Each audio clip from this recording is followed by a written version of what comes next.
Vamos a empezar la grabación y cuando quieras Vale, voy a puedes dar compartir. inicio.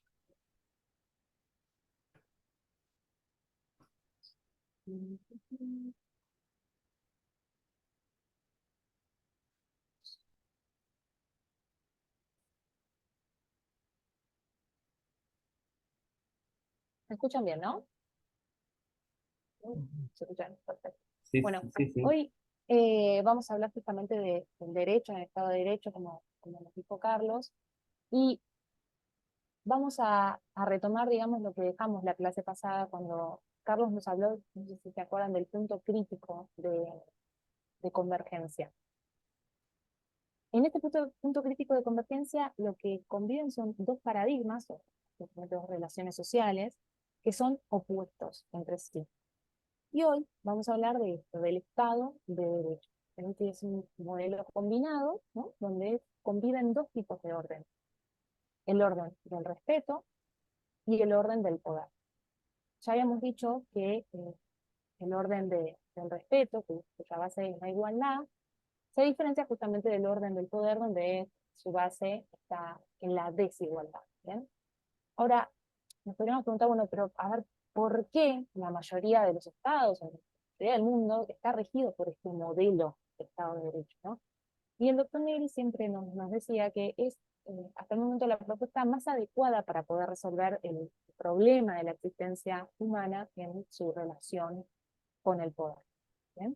Entonces, por eso se dice que es un modelo de organización política donde, junto a posiciones de poder, rigen estos principios jurídicos. Em, Cuando coexisten, o sea, cuando están en esta convivencia, tanto el derecho como el poder van sufriendo modificaciones.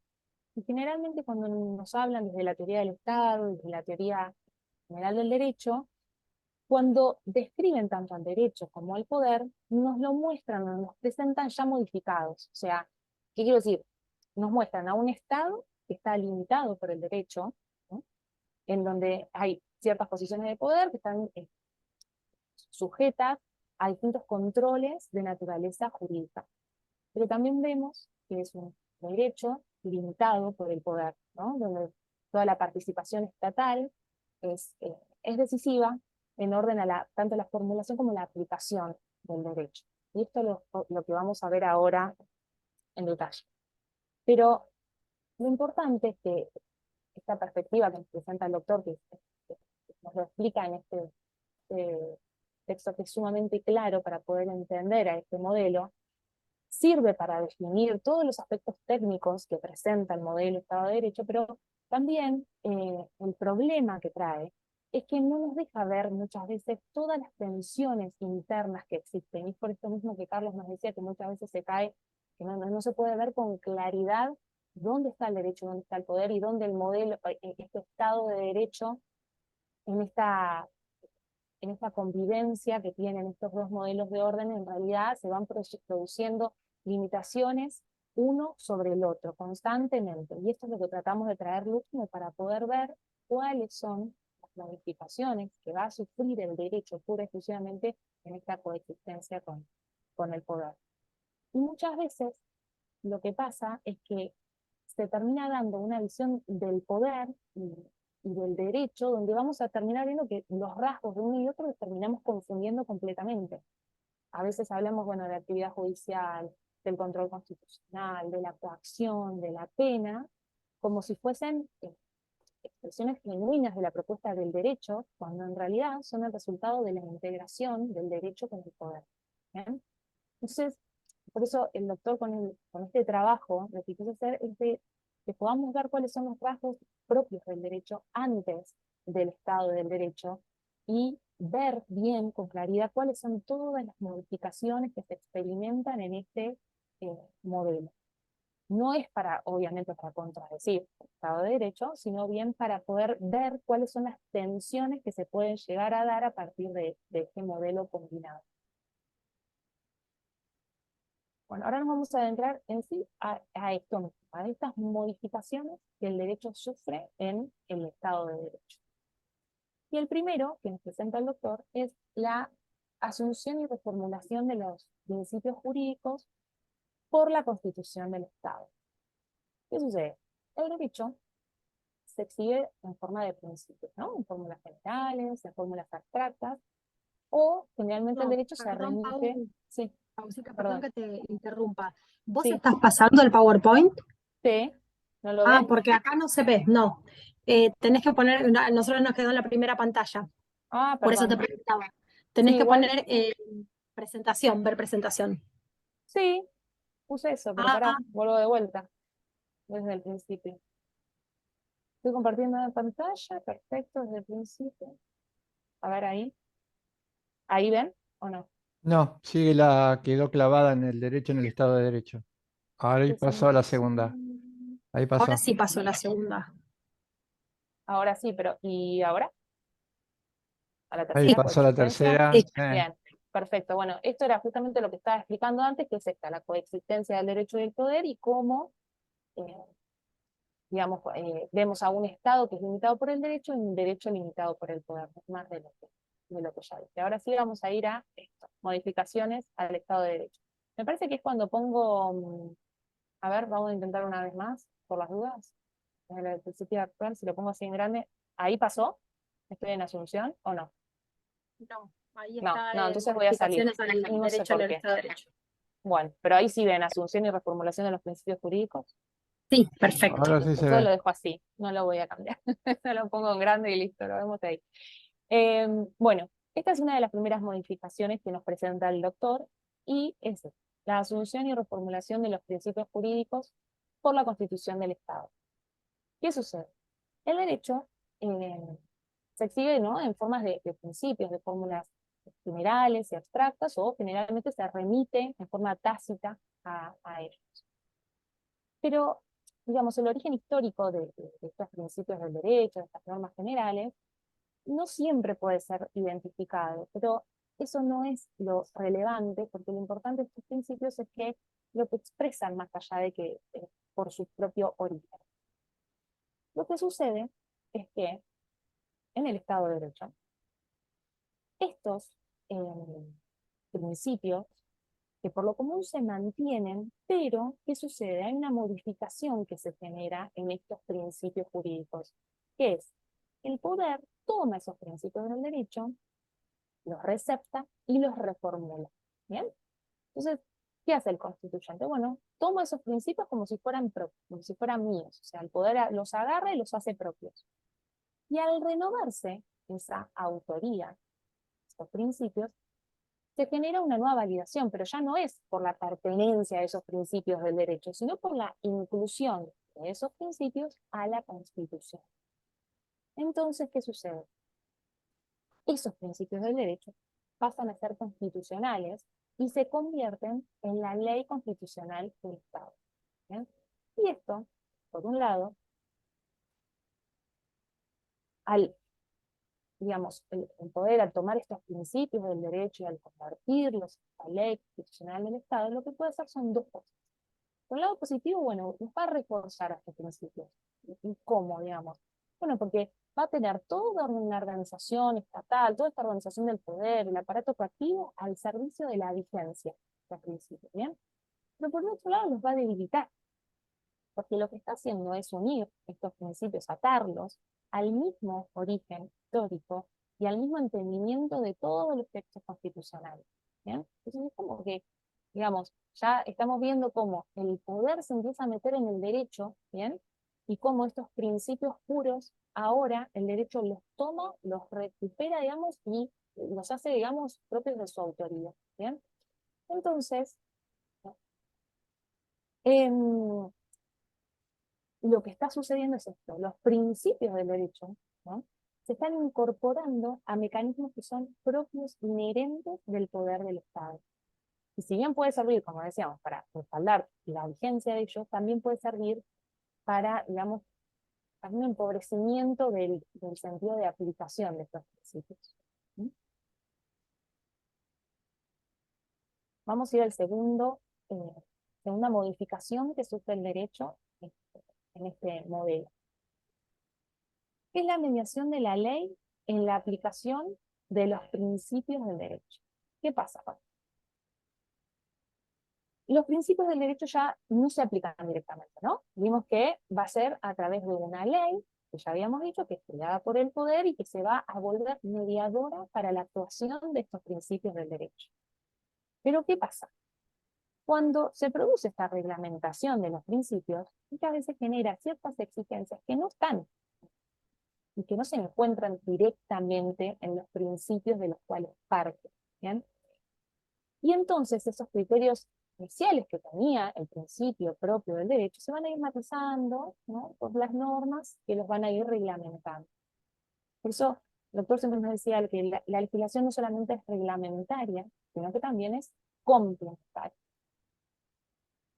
Y esto es porque lo que va a hacer el poder es incluir en forma totalmente deliberada ciertos contenidos neutros, ¿no?, que van a hacer que pierdan una referencia directa a esos principios del derecho de los cuales partió. O también lo que puede llegar a ser es que va a incluir ciertos contenidos que se van a acomodar únicamente a razones del Estado. Y esto es lo delicado y lo que uno tiene que estar eh, atento, ¿bien? Porque ese control de juridicidad, es decir, cuando tratamos de hacer esta subsistencia de derecho, este modelo integrado del Estado de Derecho, se va a volver una tarea bastante compleja. ¿Sí? Entonces, no sé si hasta ahora tienen alguna duda o si quieren que vaya más despacio, me avisan y no hay problema.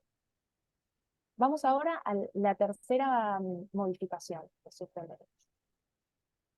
Es la prevalencia de la ley, ¿no?, el desplazamiento de las otras fuentes formales del derecho. Lo que sucede es que, como ya veníamos viendo, esta primera importancia que tiene en el Estado de Derecho la ley, ¿no?, esto conlleva a un empobrecimiento de las demás fuentes formales del derecho. ¿Por qué?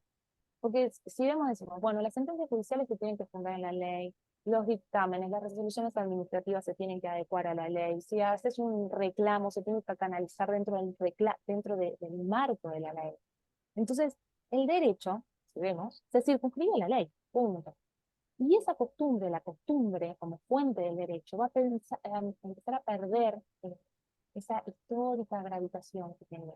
Y va a valer únicamente en la medida que la ley reconozca a la costumbre. Por ejemplo, si nosotros pensamos, al menos yo cuando estudié en la facultad, lo que nos enseñan siempre digamos, se circunscribe a la recepción de todo lo que son contenidos legislativos, ¿bien?, a todos los contenidos normativos. Y esto acarrea un empobrecimiento en la creación y en la evolución del derecho, ¿bien?, al tomar esto, al tomar la prevalencia de la ley sobre las demás fuentes formales del derecho. Vamos al siguiente. El siguiente es el límites territoriales de la ley y la pérdida de universalidad del derecho. El doctor Negri siempre decía que esta era una de las modificaciones de mayor importancia, ¿bien?, porque si hay un rasgo que es particular y propio del derecho, es justamente la universalidad, si no, no se podrían explicar las declaraciones universales de derechos humanos y demás. Entonces, esta es una de las consecuencias de esta legalización del derecho, ¿bien? Porque lo que se hace es que al legalizarse se lo reduce a los límites territoriales del Estado. ¿Por qué? Porque justamente la ley es una expresión de la soberanía del Estado, ¿no? Y por lo tanto, la vigencia de esa ley no se puede extender más allá de las fronteras dentro del cual el Estado ejerce esa soberanía a nivel espacial. Por eso nosotros hablamos, bueno, de derechos nacionales, locales, y que esa extensión o validez de esos derechos se da dentro de los límites de la soberanía. Ahora bien, ¿qué podemos hacer esto, no?, frente a esta pérdida de universalidad que se ha tratado de hacer? Es digamos, a través de incluir ciertas declaraciones o convenciones universales sobre los derechos humanos, se ha tratado de corregir esta situación, ¿no?, de tratar de que no se pierda esta universalidad del derecho. Pero sin embargo, Negri decía que esta recepción de estos principios y normas internacionales, que a pesar de que se las reconozca que tienen un valor extraterritorial, por así decirlo, no deja de ser un ejercicio propio de la soberanía. De hecho, es el propio poder quien decide suscribir o no a esos instrumentos de derechos humanos y están sujetos esos instrumentos de derechos humanos a las propias interpretaciones y aplicaciones de los tribunales locales. ¿Bien? Así que si bien este es un gran intento, no tenemos que perder de vista que justamente el hecho de suscribir o no a ciertas convenciones o tratados depende del poder. Vamos a ir a la siguiente modificación, y es la sustitución del sentido de obligatoriedad interna del derecho por el de la coactividad. Ya estuvimos viendo entonces que la ley proviene del poder, ¿no? Y obviamente esta ley se va a incluir en un orden que va a tender a resguardar a la ley. Justamente el Estado, ¿no?, a través de la coacción, va a resguardar el cumplimiento de sus leyes, ¿sí? Entonces, de esta manera, se va a producir justamente esto, la sustitución de la obligatoriedad interna del derecho. Es decir, esa adhesión interna que puede suscitarme a mí el contenido de una ley se va a diluir completamente ante la coacción que puede generar el Estado si yo incumplo con esa ley. ¿Bien? Entonces, de esta manera lo que estamos viendo es que se va a legitimar en forma impropia el uso de la fuerza para poder resguardar la aplicación del derecho. Y esto se hace directamente desde el poder, porque nunca podríamos, desde el derecho, poder legitimar el uso de la fuerza, porque recordemos que el núcleo del derecho es el no dañar al otro. ¿Sí? Entonces, por eso desde el hecho es imposible validar la aplicación coactiva, y por eso decimos que si nosotros partimos de base de decir que la coacción es un reflejo del derecho, ya partimos mal de la base. La coacción no parte desde el derecho, es un reflejo del poder. Tengo una duda, perdón. Sí, Malena. Porque, por ejemplo, las teorías de Rousseau que sostienen el tema de que la ciudadanía hace un pacto social para dar la coacción al Estado, sería propio ejercicio del poder ciudadano que emana de un derecho en ese caso, o también sería una teoría inválida bajo esta lógica de la quinta modificación. A ver, Carlos nos va a poder ayudar más con más fundamento de lo que yo le ya decía a Malena. El tema, primer punto de partida, más allá que se pueda discutir y argumentar, primer punto de partida, la explicación contractualista es una explicación completamente ilusoria, un imaginario que no tiene ninguna referencia histórica ni empírica. Es simplemente una explicación que se compadece con la mentalidad que estaba subyacente en la sociedad moderna. No hay la etnología, las ciencias tecnológicas no han descubierto un solo rasgo que permita ni siquiera inferir que en algún momento hubo una especie de encuentro entre ciudadanos que ya estaban evolucionados y maduros y recorriendo el mundo, se ven los unos con los otros y entonces ahí descubren que están sometidos a peligros con los otros, a peligros del entorno, y deciden pactar, deciden ceder parte, esto por ejemplo fundamentalmente en Hobbes, deciden ceder parte de sus prerrogativas para que, perdiendo de alguna manera su libertad, según lo entendían ellos de esta forma, estuviesen protegidos ante los peligros de terceros. Eso por un lado. Segundo, tiene su explicación porque la idea es esta.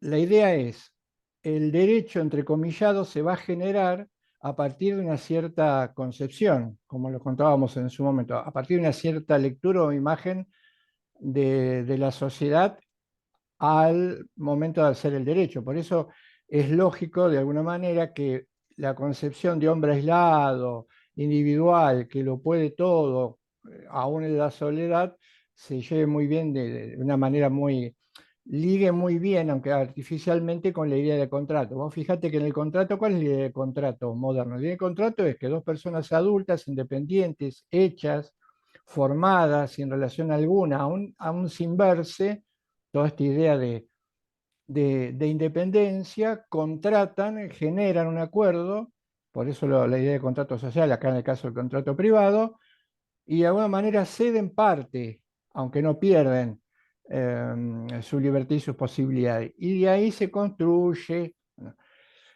está claramente hecho a a la manera o a la forma de ver la condición humana. Si vos criticás la condición humana o llegás a las conclusiones que la condición humana no era como la leían o la pretendidamente la plantearon los modernos, evidentemente el contrato social al que vos estás preguntando, refiriéndose, cae.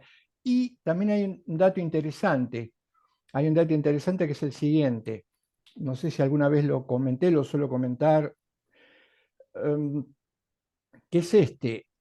Muchas veces se ha dicho, está bien, hablamos de la teoría del contrato social, pero en realidad la teoría del contrato social no debería tomarse literalmente, sino que sería como una especie de hipótesis, sería una especie de presunción, sería una herramienta para poder entender el devenir o el desarrollo de lo que hoy llamamos sociedad. Estamos completamente de acuerdo en esto. En lo que no podemos estar de acuerdo, y acá ya se viola una ley lógica, la ley lógica indica que no puedo construir sobre bases que tienen que ver con datos de la realidad, inferir lo que debería ser, porque esto ya implica meterse en la dimensión normativa. Los contractualistas lo plantean como hipótesis, dicen supuestamente como herramienta, pensemos, pero las conclusiones que sacan cuando terminan de elaborar su teoría son conclusiones normativas. Ellos dicen, una sociedad se ha construido y debe construirse, debe respetar el contrato social y debe este contrato social formularse o reformularse en situaciones de crisis. Entonces, la inferencia que sacan, que es postular la teoría del contrato social como una teoría que debe ser normativa, que explica y explicaría, ya pierde su consistencia y pierde su propia lógica. El, Más allá de que no hay referencia empírica, tuvo una muy fuerte aceptación, incluso todavía hoy es muy difícil. ¿Por qué es difícil resquebrajar entre comillas, sentido común del contrato social? Porque todavía seguimos pensando de manera individualista. Y el pensar de manera individualista puede encajar perfectamente con postular una supuesta pseudo teoría contractualista. Fíjate o fíjense todos que hoy todavía muchos siguen sosteniendo, esto se ve claramente o se ve muy nítidamente a nivel político, cuando se dice que hay que volver a formular hay que reformular un contrato social o hay que volver a suscribir un contrato social. Probablemente lo que se diga o lo que se quiera decir, o si se dice mal, es que una sociedad solo puede desarrollarse y perfeccionarse a partir de un acuerdo, de acuerdos básicos mínimos y de respeto por exigencias morales, pero esto ya va más allá de lo contractual. Eso es lo que te podemos decir respecto de la teoría del contrato social. Se explican por la imagen del hombre que capturaron y claramente al capturar una imagen del hombre distorsionada como un sujeto que lo puede todo por sí mismo, pero que en una cierta situación, siendo adulto, admite instrumentalizarse con otro, es solo el resultado de una cosmovisión que es prototípica de todos los pensadores modernos, no solamente Hobbes, Locke, Rousseau, todos los contractualistas, todos los pensadores modernos son esencialmente contractualistas. Hay nuevas teorías, con algunos autores que en filosofía política y moral todavía intentan sostener la idea de contrato social, pero es muy difícil cuando no hay referencia empírica y cuando se parte de algo que se supone que es una hipótesis para después sacar al final de la explicación conclusiones normativas, lo que anula el punto de vista. Paula. Perfecto, gracias. Muy bien. Bueno, seguimos entonces. Vamos a continuar con la sexta modificación que sufre el derecho. Y es la moralidad del derecho. ¿Por qué? Porque se produce la separación del derecho y la moral. Como veníamos viendo, se produce un desplazamiento de los motivos internos de esta obligatoriedad del derecho, y entonces así se produce la separación de lo moral. ¿Qué pasa? La moral va a quedar excluida de la ley del Estado y de todos los tribunales que van a aplicar esta ley, y va a quedar circunscrita únicamente a la conciencia y al propio tribunal interior. Esta separación lo que evita, lo que tiene el positivo, es que evita que el poder se vaya vaya a ingresar, digamos, en las acciones privadas de los ciudadanos, todo lo que son sus creencias políticas, religiosas, pero lo hace a un precio muy alto, porque de esta manera la ley del Estado lo que va a hacer es aparecer totalmente desvinculada de los compromisos morales del derecho, y por ejemplo, uno de los compromisos morales del derecho más importantes es el respeto a la dignidad de todo hombre. Entonces, por un lado es positivo, digamos, y por el otro lado hay que estar bien atentos a estas circunstancias. Ahora vamos a hablar de la pérdida del sentido de permanencia. Digamos, el Estado de Derecho va a llevar también a esto, ¿no? A que se pierda este sentido de permanencia de lo jurídico. Hay una creación legislativa que es constante, que surge desde el poder del Estado, y que estas leyes, al modificarse todo el tiempo, a derogarse, sustituirse, responden muchas veces más a modificaciones circunstanciales del poder, ¿no? Que lleva a preguntarse, bueno, a ver, ¿con qué fidelidad estas leyes están representando los principios jurídicos, los principios del derecho? Entonces, si bien Miguel decía que el derecho como obra del hombre, como un producto cultural, va a admitir variaciones en su configuración, esto es cierto, pero esas modificaciones son limitadas, son lentas, son imprudentes, y no se condicen, digamos, con esas variaciones que muchas veces se dan en forma ocasional que surgen desde lo legislativo, ¿bien? Porque esa multiplicación de leyes de escasa duración hablan más de la liviandad en la reglamentación de los principios del derecho que otra cosa. ¿Sí? Ahí se me Vamos a ir a perdona, la Paula, última. Sí, un comentario sí, porque cómo no. seguramente lo han estudiado los chicos, lo estudiamos, Sí, creo que se debe seguir estudiando, ya que vos hablas de sí.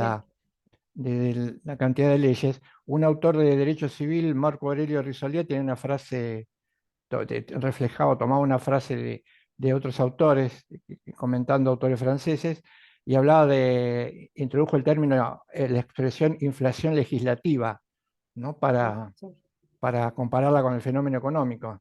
La inflación desde el punto de vista económico era, en este caso, equivalente, entendían ellos y los franceses, de esa época, es un autor muy antiguo, hablaba de una inflación legislativa, ¿no? Que también descompaginaba y desarticulaba las exigencias del derecho como tal.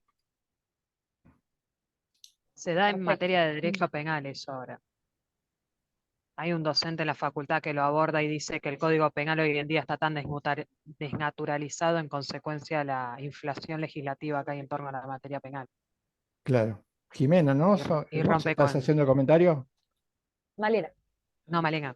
Ah, Malena, perdón. Sí, si tenemos tiempo, después es interesante. Vos que planteaste la pregunta sobre lo contractual y estás comentando esto, si no sé si vamos a tener tiempo, pero por ahí podemos vincular lo que planteabas del contrato social con el tema, con el tema penal, con el derecho penal. Hay muchas cosas interesantes también para problematizar. Y ahí también está metido el tema del contrato social. Mm. Em, Adelante, Paula. Perfecto. Bueno, ya medio finalizando, digamos, con el texto del doctor, él coloca, digamos, como última modificación, ahora vamos a ver que finalmente iniciativa esta asociación, pero el estado de excepción, ¿no? Como este punto límite de la relación de derecho y de poder en el estado de derecho, ¿no? Porque siempre el estado de excepción se presenta ante situaciones de conmoción o alteración del orden, y lo que sucede con él es que los principios jurídicos más importantes van a quedar suspendidos temporalmente. ¿Bien? Supuestamente van a quedar suspendidos, ¿para qué? Para preservar el modelo integrado de Estado de Derecho. Y en su lugar van a ser ocupados por posiciones de poder. ¿Bien? Entonces, el doctor lo que trata de dar luz con esto es que todas estas modificaciones y todos los límites que el derecho experimenta es solamente algunas, y que si nosotros quisiéramos hacer una lectura completa del Estado del Derecho, tendríamos que mencionar también todas las modificaciones que sufre el poder cuando convive con el derecho, ¿no? Porque varias de todas estas modificaciones o alteraciones también valen en sentido opuesto o inverso, y expresan también límites al poder, pero ya desde el derecho, como cuando hablamos de la separación del derecho y la moral, o también el valor que asume, por ejemplo, la ley del Estado, porque eso da lugar al principio de legalidad y es importantísimo para poder contener en forma jurídica y controlar la actividad administrativa del Estado, ¿bien? Entonces, como para pasar en limpio, vamos a decir entonces que el Estado de Derecho es este modelo integrado, ¿no? Que está constituido y en el cual coexisten dos paradigmas que son completamente distintos, que son el derecho y el poder. Si bien la palabra Estado va a sugerir una estabilidad, es cierto que en esta convivencia entre estos dos opuestos siempre va a haber una permanente inestabilidad interna. Tanto el poder como el derecho van a tratar de avanzar constantemente el uno sobre el otro, y el poder va a limitar al derecho y el derecho va a limitar al poder. Entonces, así como vemos que el derecho también limita al poder, es para que éste no avance de forma indiscriminada. Y la ventaja que tiene el derecho es que es el único modo de vida que es compatible con el respeto a la dignidad del otro. Y es por eso que, como decíamos al principio, que el Estado de Derecho es la propuesta que es más adecuada para poder resolver justamente esto, el problema de la existencia humana en la relación con el poder. Así que bueno, esto es el texto y todas las modificaciones que sufre el derecho en el Estado de Derecho y está, vamos, espero haber sido clara, y si no cualquier cosa, si hay alguna duda, los consulta. Déjalo, Entonces, volvelo para atrás, por ahí para ujú, puntualizar algo. muy bien, Yo te digo en todo caso si perfecto, para moverlo o no. muy bien.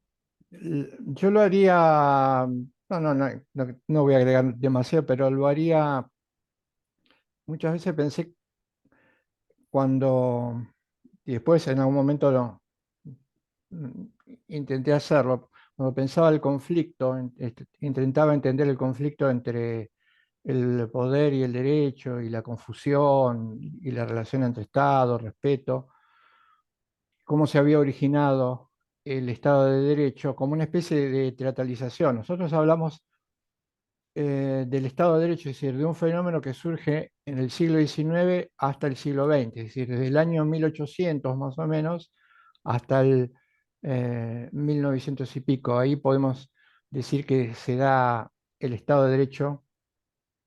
Hay un autor, Araujo Frías, que marca que el Estado de Derecho en ese lapso de tiempo podría denominarse Estado de Derecho legal, y luego de ese fenómeno, de ese lapso de tiempo que es el que estamos viviendo nosotros, aparecería o estaría en ciernes un Estado de Derecho ya no legal, sino un Estado de Derecho constitucional, que sería mucho menos criticable que el Estado de Derecho legal.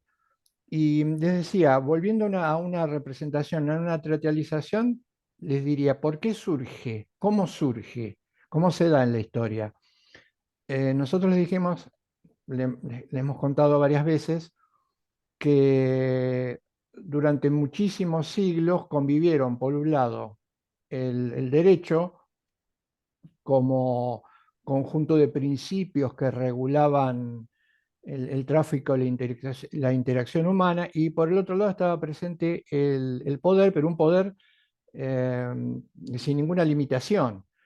Es decir, un poder, podríamos llamarlo absoluto, fíjense, sino en las formas de organización social en etapas antiguas y originarias, por ejemplo, la presencia del monarca, lo que llamaríamos una perspectiva política absolutista, y la existencia de la realeza, los reyes. No. Esto ocurrió durante muchísimo tiempo, en muchísimos siglos, existió ya un Estado completamente desreglado. Iban, si se quiere, sin tocarse, sin involucrarse, aparecían como cuestiones diferentes. Por un lado el respeto, la figura del derecho, y por el otro lado el poder en la figura del Estado.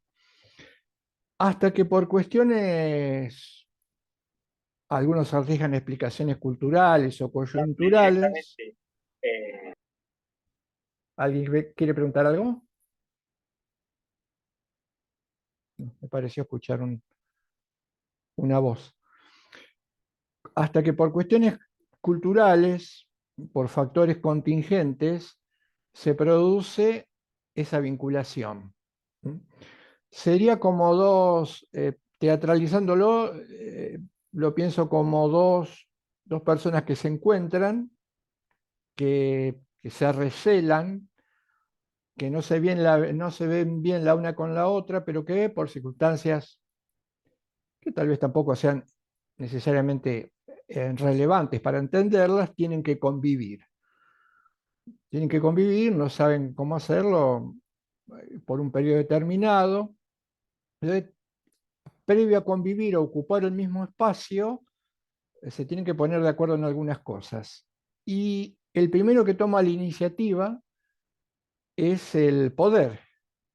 Más allá que decimos que tanto poder como derecho intentan mantenerse o estabilizarse, no hay ningún lugar a dudas que el que intenta meterse en todos los vericuetos, diríamos, ganar o ventajear al derecho es el poder, mucho más que el derecho. Entonces, en este encuentro, el poder de alguna manera ventajea al derecho y le dice, perfecto, yo voy a convivir con vos, mantendremos algunas prerrogativas, pero déjame plantear mis prioridades y luego te cedo el paso o te cedo la palabra a vos. ¿Qué hace el poder, que en este caso estaría como ventajeando al derecho? El poder le dice, lo primero que vas a tener que concederme, y es importante porque esto yo lo he hecho a lo largo de todos los siglos, y se hizo referencia ahí en el cuadro, en el momento Paula hizo esta referencia, es voy a conservar la facultad o la potestad de generar reglas y al conservar la facultad de generar o la potestad de generar reglas, también voy a conservar algo que utilicé durante muchísimo tiempo, por ejemplo, en los estados absolutos o absolutistas, que es no solo generar reglas que tienen que ver cómo organizo el gobierno, sino acompañarlas de sanción. ¿Por qué? Porque la sanción, la coacción, son el modo de reforzar las disposiciones. Siempre los reyes y los estados absolutos han acompañado sus exigencias, entrecomillado las exigencias e imposiciones a sus súbditos, resguardadas por sanciones, que fueron en épocas arcaicas desde la pena de muerte, luego variados castigos, y esto así sucesivamente, aún se mantienen, pero bajo otro disfraz o bajo estructura, a lo largo de la historia. Entonces gana algo fundamental, que es elaborar las reglas y acompañarlas de coacción. Diría, si esto ocurrió y así de hecho ocurrió, no al estilo de la teatralización que yo estoy haciendo como conflicto entre dos personas, el acuerdo benefició, favoreció claramente o marcadamente al Estado. Sin embargo, eh, todavía no se habían terminado de poner de acuerdo, aparece en escena el derecho. Dice, bien, acepto que vos tengas la potestad de elaborar las reglas y de acompañar las sanciones, pero yo me voy a reservar algo que a mí me parece muy importante. Entonces, el Estado preguntaría, ¿qué es lo que te vas a reservar? Yo me voy a reservar la cuestión que le voy a poner nombre o voy a ser el encargado de identificar aquellas reglas que aún acompañadas de esa acción considere como propias, creaciones propias, es decir, les voy a poner la etiqueta de jurídica. Fíjense que este dato es fundamental, fundamentalísimo. El derecho le dice, aceptamos que genere las reglas, que eventualmente las acompañes de sanción, pero solo serán jurídicas en la medida en que yo las considere como tal y las etiquete como tal. Y ahí aparece lo más importante, que ya tendría que empezar a evitar la confusión. Las creaciones o las expresiones lo serán en la medida que contengan, como después se dijo y contamos en la clase anterior, exigencias morales. Veamos cómo se traduce esto en cuanto a la estructura del Estado. El Estado, como ustedes saben, se estudió y han estudiado y ya manejan, se divide en funciones, o el poder se divide en tres. El resultado de la división del poder es un avance o un logro del derecho. ¿Por qué? Porque hay un viejo principio y un viejo adagio que dice que es muy difícil evitar que el poder se concentre, pero para evitar que el poder se concentre, una vez concentrado, lo mejor es dividirlo. Entonces, en la medida en que dividimos un poder concentrado, lo ramificamos, lo separamos por funciones, hoy hablamos de funciones y ya no de división de poderes al estilo de Montesquieu, de alguna u otra manera lo estamos debilitando. Uno de los logros fue, además de conservar esta prerrogativa, dividirlo en funciones. Por eso aparece el poder legislativo, el poder judicial, el poder político, legislativo, ejecutivo y judicial. En la vieja, como nosotros importamos, al configurar el Estado de Derecho, importamos lo que estaba ocurriendo en el primer mundo, lo que se importó como modelo constitucional fue, para mantener el equilibrio entre las tres, una especie de frenos y contrapesos, lo que se conoce como sistema de frenos y contrapesos, ¿no? En el constitucionalismo, que si bien fue un adelanto importante para el Estado de Derecho, vino viciado con alguna problemática, porque en ese momento, recordemos, importamos, por ejemplo, el derecho privado o código civil lo importamos de Francia, mientras que el sistema, el estilo, la estructura constitucional fue importada de Inglaterra y luego tomada de Estados Unidos, fundamentalmente de Estados Unidos, y ahí aparece el constitucionalismo. Cuando se crea el Estado-Nación, que es más o menos un siglo antes, siglo y medio antes del denominado inicio del Estado de Derecho Legal, se conforman los Estados-Naciones, y estos Estados-naciones se conforman fundamentalmente para agregar algo más y veamos dónde está la impronta del poder en la geopolítica, en la construcción de los territorios y de las naciones. La mayoría de los Estados-naciones son el resultado de apropiaciones violentas, son el resultado de guerras, son el resultado de invasiones. No pensemos por un instante que el mapa geopolítico, los territorios fueron el resultado de un acuerdo en una mesa en donde todos se pusieron de acuerdo y en última instancia la división geopolítica no fue más que plasmar el respetar los intereses de todos. No, los Estados-naciones se configuraron a partir de anexiones violentas, guerras, invasiones. Esto es así y la historia lo demuestra. Por lo tanto, el Estado-nación fue el resultado ya de la presencia del poder. Quien tenía más poder, quien tenía más peso político, más fuerza, generaba o armaba su territorio, se expandía o no, o le permitía existir a otros que tenían menor poder. Este dato también es fundamental para entender el derecho y para entender el Estado de Derecho. Bien, aparecen los Estados-nación y entonces el dibujo constitucional hace que existan estos tres poderes. Un dato importantísimo que hoy también tenemos que tener en cuenta, ya que esto nos sirve también para una propedéutica al momento de elaborar derecho, es el siguiente. Nosotros tomamos como modelo constitucional un modelo que por razones contingentes o concomitantes históricas y culturales en ese momento le tenía cierto temor a las mayorías. Esto aparece luego reflejado en las constituciones de América Latina. La constitución estadounidense, si uno lee Madison, Jefferson y lee algunos trabajos o algunos autores que de alguna manera rediseñan lo que ellos contaron, o sintetizan lo que ellos contaron, nos dicen claramente que la Constitución de Estados Unidos tenía como un dato fundamental político, ideológico, jurídico, el limitar a las mayorías. El problema para los hombres de esa época era el temor a las asambleas, el temor al pueblo.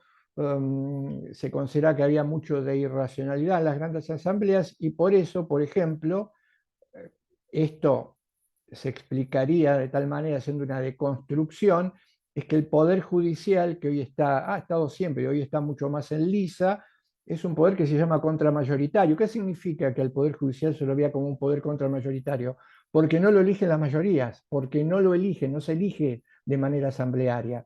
Poder ejecutivo y poder legislativo en el diseño de las viejas constituciones, al estilo de la inglesa y del estadounidense, es el resultado de no que lo elija el pueblo, porque lo que se tenía miedo era que las asambleas y la mayoría generaran algún desorden o algún desequilibrio. Esto se trasladó a nuestro modelo. Por eso nosotros elegimos legisladores, elegimos gobernadores, pero no elegimos jueces. Esto implica, esto es lo que se llama, y muchos malinterpretan hoy, ¿no?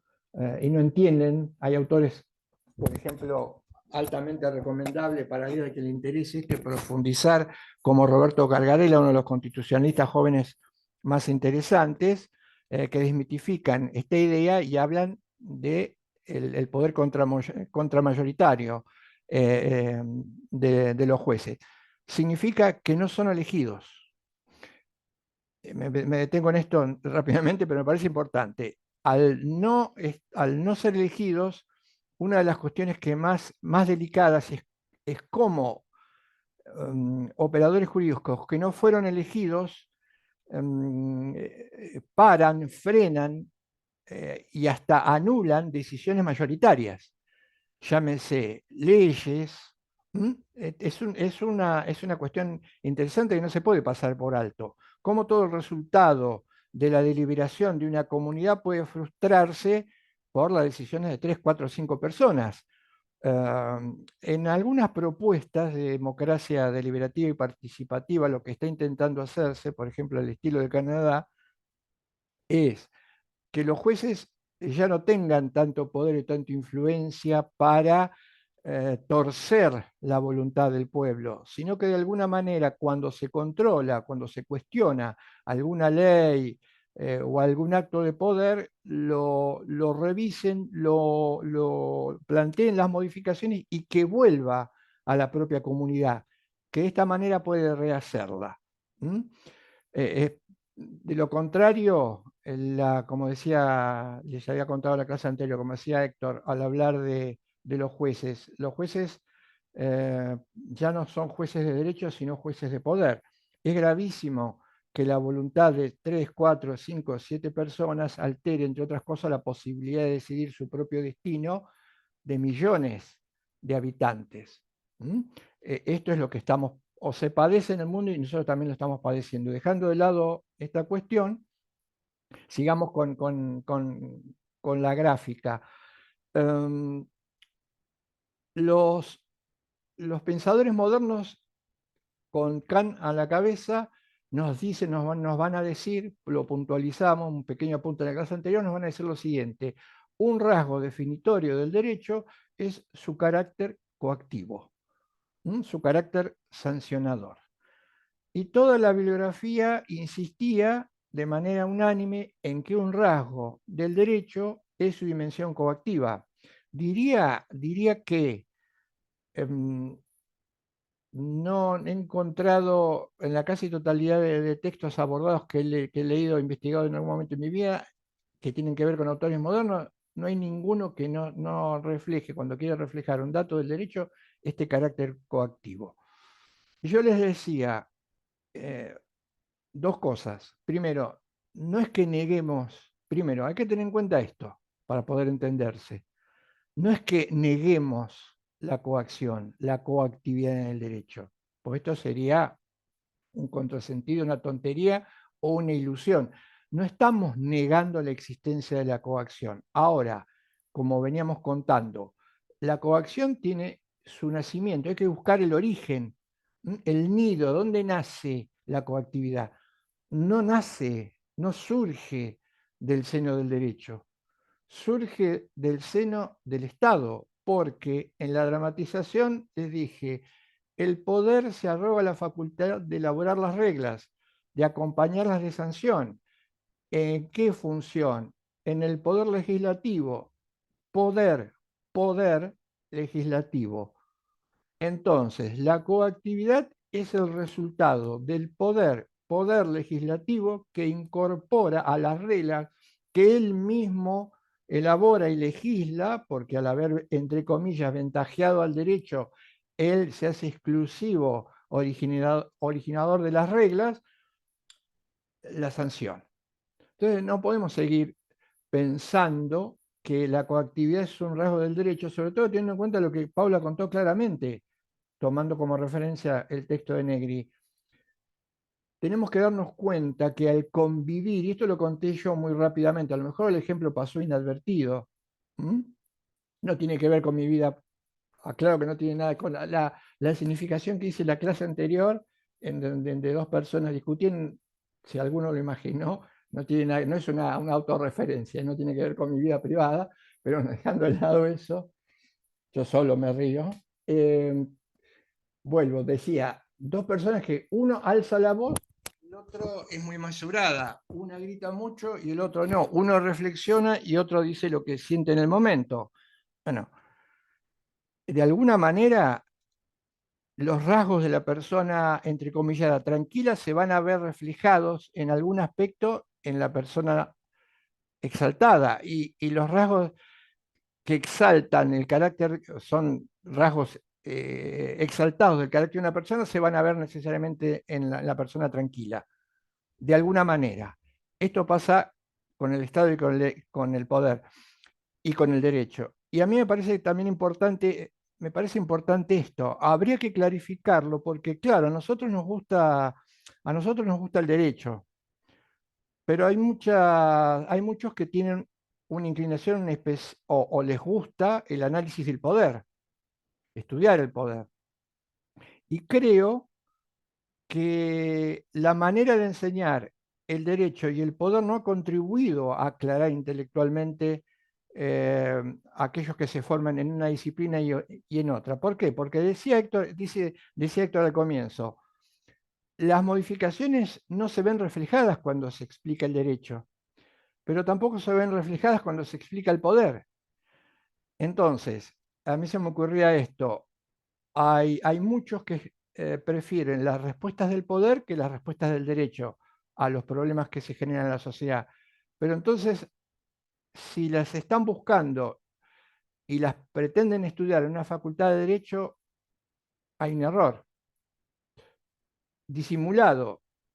Y quien quiere estudiar el derecho, pero por ahí tiene una idea mal formada y lo hace en una facultad que se dedica a explicar el poder, también no puede llegar al fondo de la cuestión. Y yo digo confundida, ¿por qué? Confundida, ¿por qué?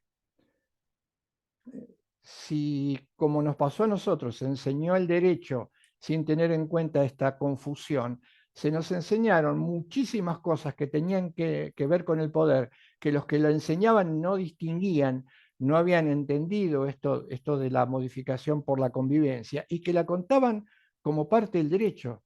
Ahora se puede entender mejor, porque a lo mejor no se entendió, lo que yo les dije cuando les dije que al completar mis estudios sobre el derecho, lo que yo sabía sin darme cuenta era lo que significaba el poder, pero que además equivocadamente, porque esta modificación, esta integración y esta confusión era percibida porque el que me la enseñaba, me la habían inculcado como parte del derecho. Es decir, en una escala de 100% porcentual, el 80% de lo que había aprendido y que aprendí tenía que ver con el poder, no tenía que ver con el derecho.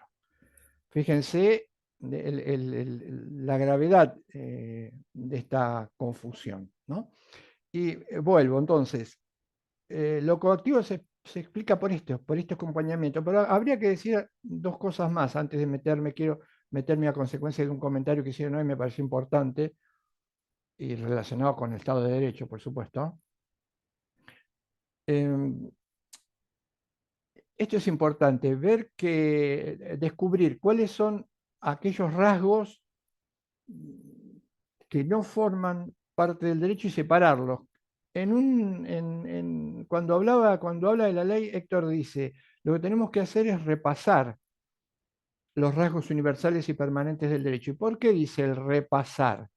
Dice repasar porque hay que evitar seguir cayendo en la confusión. ¿Y qué podemos hacer para no caer en la confusión? Precisamente repasar aquellos rasgos que son universales y permanentes respecto del fenómeno que estamos tratando de explicar, que es el derecho. Por eso no tenemos que hacer referencia, no podemos hacer referencia a la coactividad. Él lo dice en el texto, que es la falsa obligatoriedad del derecho. Además, la coacción, la coactividad, a lo mejor lo puedo retomar hoy, cerrando si tengo tiempo.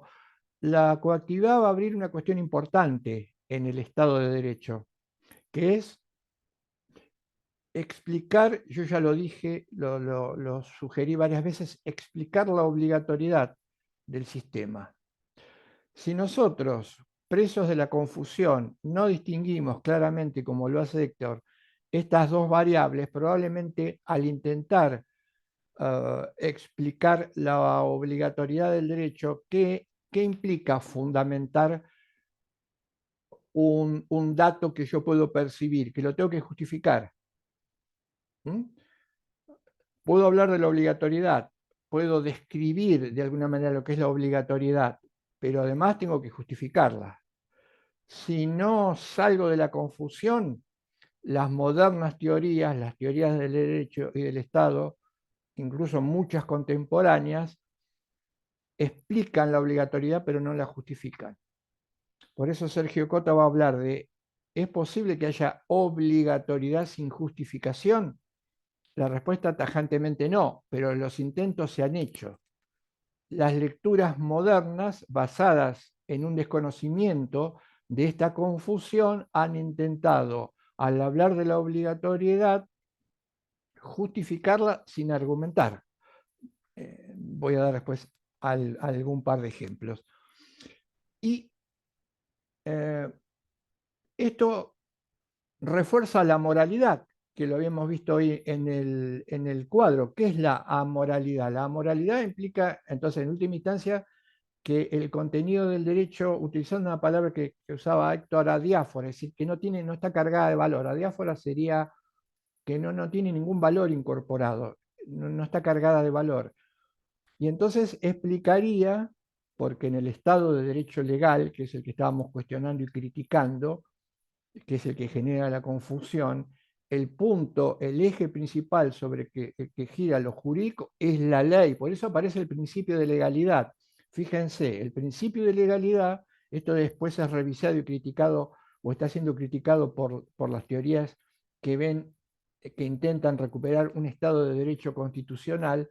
Yo diría, así como autores como Araujo Frías nos hablan de que hay que recuperar un Estado de Derecho constitucional, yo diría que Negri hace lo mismo. No habla de Estado de Derecho constitucional, sino un intento de despejar la confusión que el Estado de Derecho, que Araujo llama legal, generó al identificar poder con respeto. En el Estado de Derecho constitucional, la ley no es lo fundamental es la Constitución. Pero además, en el Estado de Derecho, y eso lo estudiamos, yo me acuerdo haberlo estudiado, cuando nos hacían leer el preámbulo de la Constitución y uno inquiría o preguntaba, la Constitución ustedes saben que es una ley, ¿sí? Tiene las mismas características que la ley. Uno preguntaba por el preámbulo y la mayoría de la doctrina política y jurídica decía, y es como una especie sería como principios, como una especie de programa, como una especie de objetivo, es decir, en realidad como algo que no tenía carácter vinculante. El preámbulo de la Constitución no tenía carácter vinculante, por lo tanto, la vinculación podría venir por el lado de la ley, pero no por el lado de la Constitución, parte programática y su preámbulo. El Estado de Derecho constitucional hoy trata de reivindicar la fuerza de toda la Constitución, aunque esta no deja de ser una ley. Y por lo tanto, la Constitución se ve como una norma, toda la Constitución se ve como una norma, no es una declaración de principios al estilo político, no es un conjunto de deseos, ¿no? De advocaciones, no, tiene fuerza vinculante. ¿Mm? La Constitución tiene fuerza vinculante, pero fíjense Y además, el tema del contenido. Hoy se aboga por volver a la idea de contenido, a la relación entre derecho y moral. ¿Cuál sería el contenido en un Estado de Derecho constitucional hoy que refleje lo moral? La incorporación de los tratados de derechos humanos.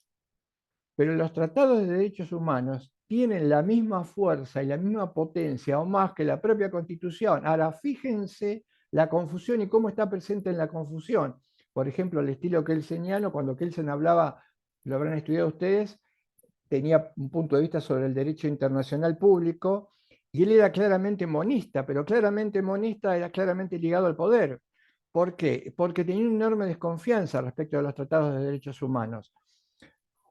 Consideraba que la única fuente del derecho era el poder legislativo que estaba presente en el territorio del que se tratase. Y fíjense que esta confusión hoy se arrastra, porque muchos jueces, luego esto es revisado por un organismo que con sus deficiencias es ultra saludable, como la Corte Interamericana, muchos jueces siguen atados a la vieja idea y siguen confundiendo poder y derecho. ¿Y en qué siguen atados? Son reacios a hacer jugar a los tratados de derechos humanos al momento de ratificar o convalidar sus decisiones. Les cuesta mucho trabajo, incluso muchos lo rechazan, porque el monismo tiene que ver con una lectura que identifica poder con derecho.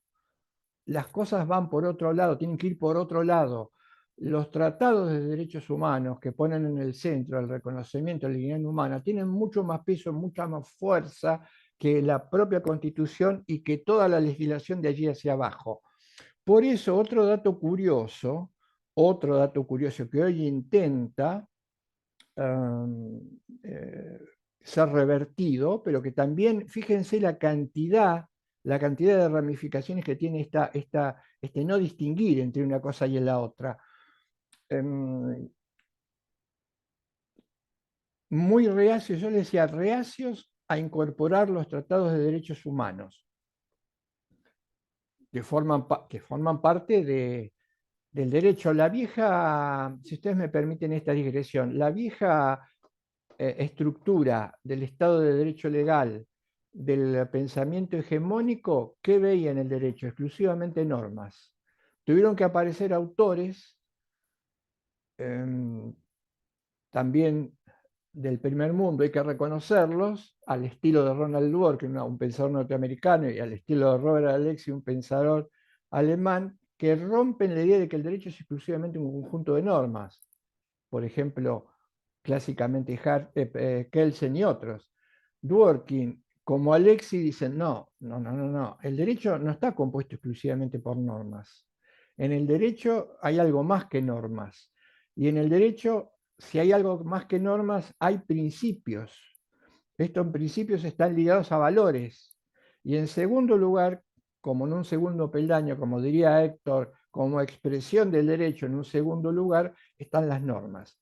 Entonces, estos autores han abierto, han roto un poco ese monismo, esa cerrazón que hegemónicamente lee o entiende el derecho exclusivamente como un conjunto de normas.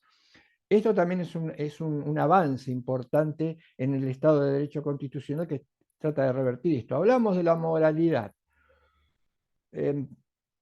La moralidad implicaba, les decía, vaciar al derecho de contenido. Por eso Kelsen decía cualquier contenido puede ser derecho. Y además una cuestión que me parece ligada a esto también muy importante.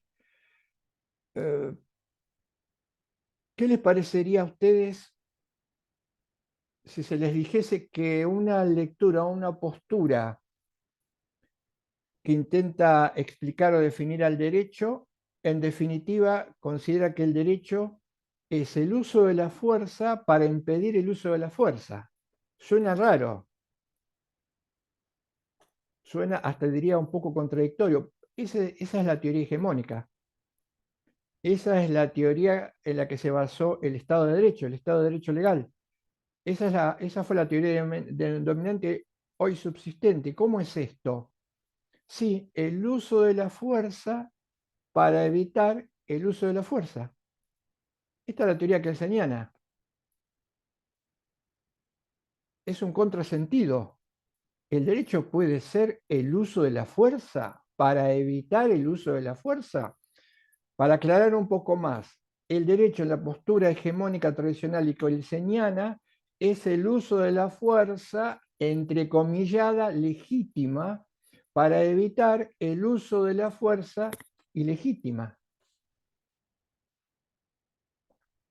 Y esto se admite como derecho, y esto se pensó como derecho, y esto también todavía hoy se sigue pensando como derecho. ¿Cómo puedo explicar que un sistema como el jurídico aplique la fuerza para evitar el uso de la fuerza?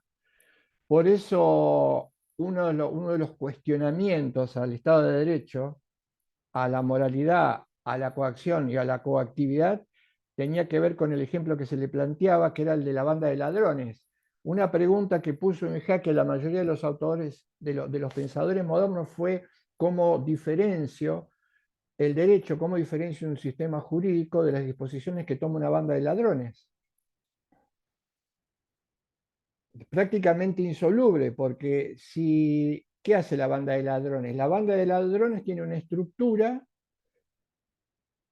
que se respeta hacia el interior y usa la fuerza para obtener objetivos o propios beneficios.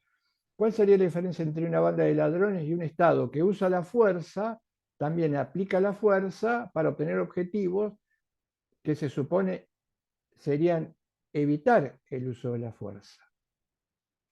Quedaría reducido todo como una especie de choque o de conflicto de quién tiene más poder, además de si resulta posible legitimar el uso de la fuerza, que es una cuestión bastante controvertida y ahora vamos a ver si tenemos tiempo, va a venir un poquito más tarde, cuando intentemos explicar en el Estado de Derecho el papel de la pena, del que estamos hablando ahora. Entonces, insisto con el tema de la moralidad. Y esto se ve, es interesante en el plano de la ley, pero también es interesante en el plano de la sentencia. ¿Por qué es interesante en el plano de la ley? ¿Qué es la ley? Etimológicamente, tiene tres etimologías la ley. Tenemos que recurrir a la etimología para qué, o deberíamos recurrir a la etimología, nos aconsejan los autores y nos aconsejaba el propio Héctor, ¿para qué?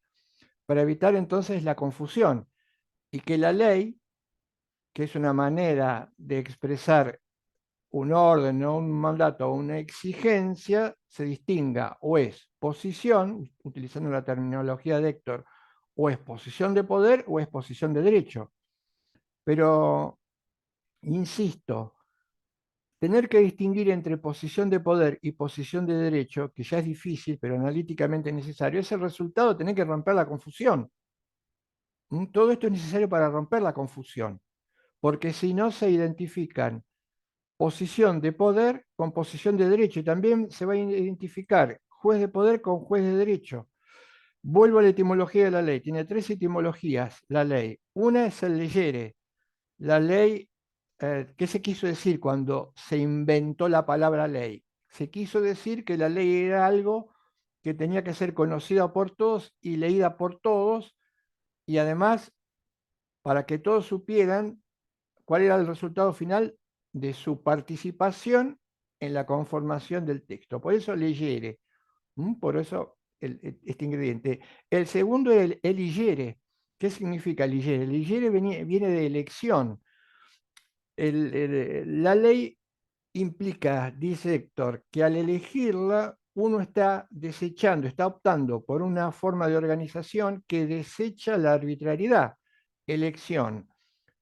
Al elegir la ley verdadera, la ley correcta, la ley que tiene como núcleo de su exigencia contenidos morales de las cuales resulta solamente su reflejo, lo dice en el texto varias veces Héctor, para separarla de la que no lo es.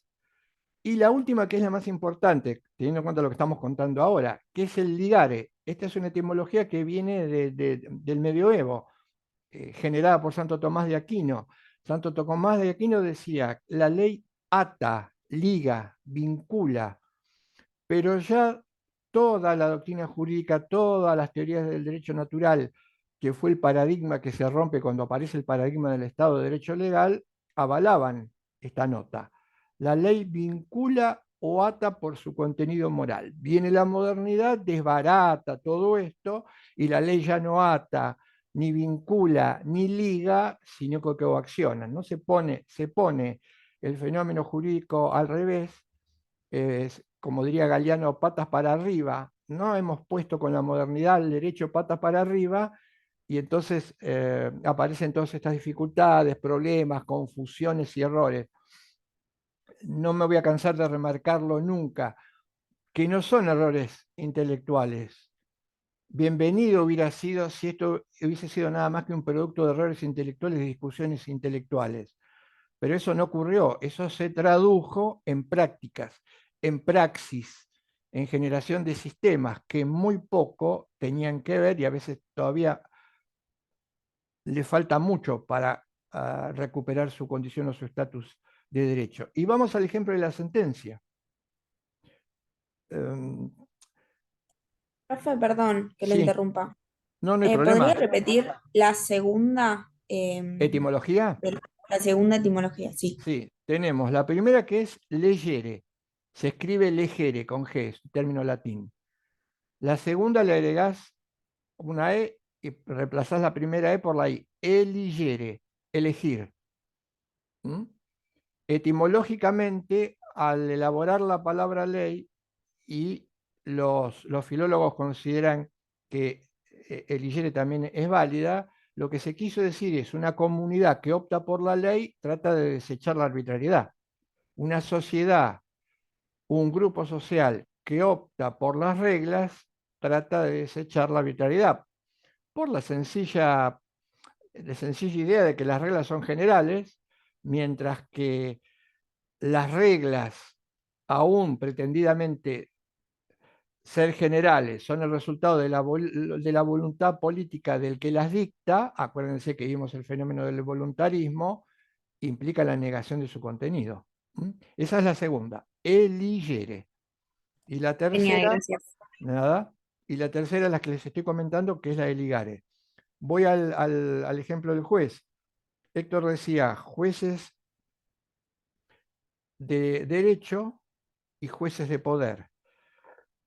Y son el resultado, los segundos son el resultado de la confusión. Si piensa en esto, que es sencillo, pero uno tendría que concientizarse. Piensa en esto. Si yo salgo de la facultad con un 80% de conocimientos que en realidad no son conocimientos sobre lo jurídico, sino son conocimientos sobre el poder, sobre el Estado, sin darme cuenta de esto y convencido, porque así me lo dijeron y así lo leí, que todas esas notas son parte del derecho. Salgo de la facultad, tengo varios caminos. Un camino sería, por ejemplo, dedicarme a abogar. Sería importante, pero no tan importante. No sería tan relevante, creo, que podrán estar de acuerdo o no conmigo, que estos otros caminos. Sigo el camino y me convierto en legislador. Convertirme en legislador implicaría el oficio de tener que construir reglas generales que permitan el desarrollo de la comunidad en la que vivo. Pero, ¿qué reglas puedo generar si tengo un 80% de poder y un 80% de lo jurídico? Las reglas de las que hablaba Kelsen cuando hablaba de la Alemania de su época. Porque Kelsen decía, reglas que se elaboran, existía el Parlamento, pero las reglas eran el resultado de la voluntad. Y la voluntad del que detenta el poder político está muchas veces, si no casi siempre, en contradicción con la deliberación pública. La voluntad es lo contrario de la racionalidad, y la racionalidad en una ley sería el resultado de la deliberación. ¿Entre quiénes? Entre aquellos que van a ser, dice por ejemplo, Alexi, los afectados por la regla. ¿Quién tiene que elaborar una regla? Por ahora, o si se quieren, pongan participar, que participe otro, no importa. Los que van a ser afectados por las reglas tienen que participar en las reglas. Por eso, decía Héctor, si elaboro una regla, esto no lo hubiera pensado, no lo pensaría en el ejemplo. Si elaboro una regla, primero me la tengo que aplicar a mí. Me la tengo que aplicar a mí. Y después la saco, después la pongo en el horno. Sin lugar a dudas, la mayoría de las leyes, o la casi mayoría de las leyes dictadas en algún momento en la modernidad, a partir de esta concepción, no hubiesen sido aprobados si este test se hubiese generado o producido en el propio legislador. Pero claro, el legislador no realiza este test porque precisamente no sabe que tiene en su cabeza una confusión muy profunda y cree, por haber bebido de los textos, cree que la ley no es más que el poner en movimiento un andamiaje que lleva a volcar la voluntad política del que detenta en el poder de turno en una regla general. Aparece la voluntad, desaparece la razón y la racionalidad. Por eso el derecho son reglas que emanan de autoridad competente. ¿Cuál es el contenido de una regla que emana de autoridad competente? Cualquiera, dice Kelsen. Por eso la fuerza dentro de una regla para supuestamente evitar la fuerza. Por eso la dificultad, imposibilidad de distinguir desde este lugar una regla de una orden dada o del manejo de una banda de asaltantes. El ejemplo que le pusieron al mismo Kelsen y que no pudo responder, no podía responder con el punto de vista teórico del que él partía. ¿Y qué pasaría en el caso de aquel que sale, si hubiese salido con mi librito bajo el brazo y me hubiese convertido en un juez? Y acá va a venir el tema de la moralidad. Decía Montesquieu cuando hablaba de la división de funciones, el juez no es más que la palabra que enuncia, la boca que pronuncia las palabras de la ley. Pero en el Estado de Derecho, si no vemos la confusión y la identificación entre nosotros, vamos a estar de acuerdo en que el juez es la boca que pronuncia las palabras de la ley. Se me ocurre a mí que haciendo una figura sería alguien que tiene, no sé, alguien que tiene, qué sé yo, como en la televisión, cuando uno ve que tienen como una especie de auricular y ese auricular implica que alguien le está diciendo a dónde tiene que ir, qué decir. El juez sería como un conductor de televisión que repite lo que le dicen por cucaracha, cucaracha le dicen. No lo dice él, le repiten. Por eso no es curador del derecho. No podía ser curador del derecho, porque la pregunta sería, tenés que proteger, tenés que ser curador del derecho. ¿Y de qué lo tengo que proteger? Y lo tenés que proteger de la mala elaboración del derecho. Pero ¿cómo lo voy a proteger de la mala elaboración del derecho si el derecho no es más que el resultado de quien tiene el poder político, su voluntad, procedimiento arreglado, mayoría y aparición de la ley? ¿Cómo voy a desconocer eso? ¿Cómo voy a desobedecer eso? Y ahí va a aparecer lo que había marcado en la clase anterior. La ley es la ley. Entonces, el juez, yo soy juez, y si me digno, me precio de ser juez, ¿qué tengo que hacer? Tengo que aplicar la ley tal cual y como la elaboró el legislador. Por lo cual me desespero si no tengo regla. Y acá otra cuestión que quiero puntualizar, me parece importante, pero como dato, no nos olvidemos que estamos analizando nuestra propia manera de entender el derecho. Pero hay una parte del mundo que no entiende la manera en cómo nosotros, no que no entiende, no comprende el derecho como lo comprendemos nosotros. Y la manera en cómo ellos comprenden el derecho, aún hoy ya con algunas bastantes modificaciones, no, nos resulta muy difícil. Estoy concretamente planteando el caso del common law. La manera de razonar en una cultura apegada al common law es completamente diferente a la manera de razonar en una cultura legalista, continental, romanista como la nuestra. ¿Cuál es la nota característica de una cultura como la nuestra? Una cultura como la nuestra, ante un problema, lo primero que hace es ver, más que preocuparse por el problema, ver si no hay una regla general que contempla el problema antes de meterse de lleno en el problema, para atraerla y para bajarla.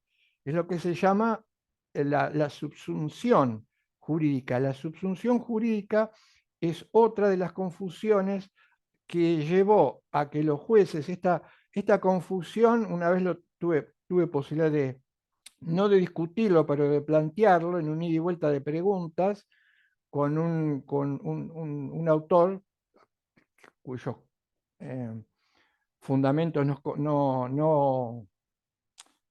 nunca compartí, pero que fue una figura de renombre, que casualmente era uno de los jurados en un concurso de oposición que hice hace muchos años, conocidísimo, un ícono en la Universidad de Buenos Aires, seguramente lo han escuchado, por ahí algunos, en algunas de las materias lo han tenido como texto, que se llamó Fallecido Eugenio Bullicín, uno de los grandes filósofos del derecho, pero en las antípodas completamente de esta lectura. Y en ese ir y venir surgía, tenía como fondo la postura, la lectura que él tenía del derecho y que él tenía de los jueces.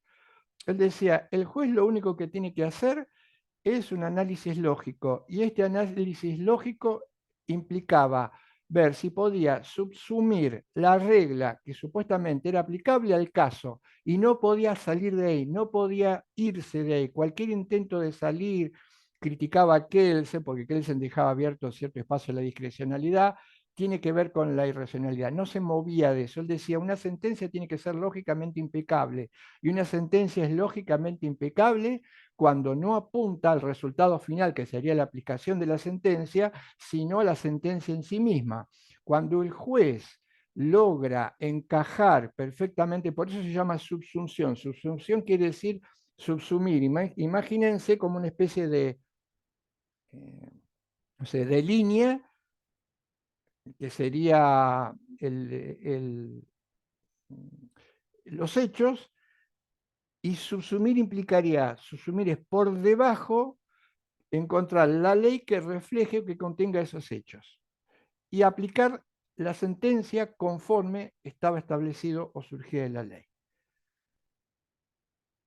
Yo diría que una enorme cabeza, hay enormes cabezas entre quienes piensan de una manera parecida y quienes piensan de una manera diferente, pero probablemente ese talento, esa enorme inteligencia de un autor como este, no lo prevenía, no lo defendía o no lo inmunizaba contra la confusión de estos dos órdenes, poder y derecho. Y esto se ve claramente en sus obras. Bueno, pero falta algo más.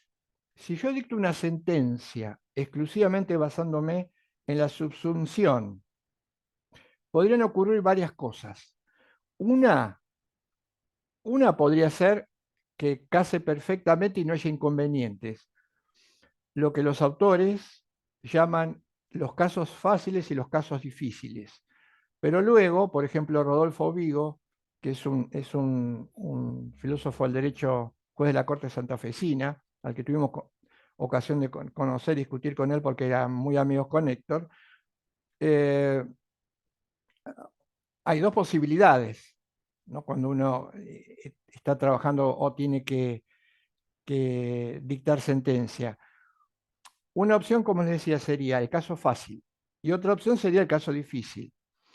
Vigo dice, prácticamente no existen los casos fáciles para los jueces. ¿Qué sería un caso fácil? Y un caso fácil, y creo que es cierto, o muy cierto. Un caso fácil es cuando tenemos un conflicto que resolver e inmediatamente encontramos una regla que aplica o que cubre todo el caso a resolver. Héctor me decía que esto era casi imposible. Cuando uno tenía que resolver un caso, tenía que utilizar, si tenía suerte, muchísimas normas, porque muchísimas normas reflejaban algún elemento y otro no del caso en disputa. Es decir, en teoría, en la realidad, todos los casos son difíciles, y algunos tan difíciles que no hay regla. Bien, si yo resuelvo el caso y dicto la sentencia, pero la fuerza de la sentencia no está en el contenido y en el resultado ulterior, sino en el acto lógico de subsunción, ¿esto a qué me puede llevar? Me puede llevar a que, ya lo sabía Aristóteles, tengo una muy buena ley que en teoría sea justa, pero luego tengo un caso, las dificultades de un caso, y tengo que resolverlo, la tengo que aplicar. Y en esa aplicación, lo decía Aristóteles, la ley que teóricamente era muy justa puede devenir en su aplicación concreta y en sus resultados injusta. Bueno, esta cuestión que no va a desaparecer nunca, no puede desaparecer nunca, es la que precisamente se impermeabiliza en el caso de los jueces en el Estado de Derecho producto de esta confusión. Como les decía, llego al estrado con esta formación y entonces lo que busco priorizar es simplemente bajar la ley. Me desintereso del resultado. Ahora, si me desintereso del resultado, las sentencias o resultados últimos pueden ser prácticos, pero la pregunta sería, si me desintereso del resultado porque, por ejemplo, no entran en juego las exigencias morales, o, por ejemplo, como decía Héctor, no se me mueve un pelo aún porque mi conciencia embotada no me dice que el contenido que tiene esa ley, por ejemplo, al estilo que él señala, es cualquiera y que yo tendría que rechazarlo. Si pasa todo esto, ¿qué ocurre? ¿Dónde apoyo la fuerza? ¿Dónde se apoya la fuerza de la sentencia? Descartemos las exigencias morales. ¿Dónde apoyo la fuerza de la sentencia? ¿Cómo hago para convertirla en obligatorio? Que no me vengan con que la sentencia tiene ejecutoriedad, porque la ejecutoriedad tiene que ver con una cuestión de poder. Porque en definitiva un juez podría resolver cualquier cosa y si tiene la ejecutoriedad usa la fuerza pública y va y hace que la fuerza pública haga comparecer a alguien o le saque los muebles porque se dictó una sentencia de desalojo que no debería dictarse y que se la dictó simplemente porque la ley en forma abstracta decía esto, pero no se veía el fondo de la cuestión valorativa. ¿Dónde está la obligatoriedad de la sentencia? No tiene obligatoriedad. Decía Nino, la sentencia como producto del derecho tiene que tener obligatoriedad, pero la obligatoriedad no está en la posibilidad de hacerla cumplir por la fuerza. Es otra cosa la obligatoriedad. Precisamente ahí está, interpreto lo que Héctor decía, el juez de poder, no el juez de derecho. Es cierto, las sentencias, aun cuando no sean buenas, se pueden hacer cumplir por la fuerza. Ahora, nosotros estamos planteando que el juez tiene que aplicar el derecho, y el derecho se aplica y tiene fuerza cuando viene de la mano de una exigencia moral. En estos casos no ocurre. Dejemos de lado o dejémoslo para otro momento, o obviemos el hecho de qué pasa con esto. Creo que se deben haber dictado centenares de sentencias con estas características. Y no se cuestionaron, no se revisaron, porque estoy convencido de que estoy haciendo lo que me enseñaron cuando aprendí derecho y vi el Estado de Derecho y me decían que el juez lo que tenía que hacer era simplemente subsumir unos hechos en una sentencia. Fíjense, voy a esta deriva nada más porque no me quiero quedar con un poco de tiempo para otra cuestión que es importante, que es para problematizar. Acá estamos poniendo en juego cosas que hay que problematizar más que dogmas, ¿no? Y cosas que, por supuesto, no se vieron. Es problematizar para poder modificarlo. Si no se problematiza, no modificamos nada. Seguimos inmersos en la confusión.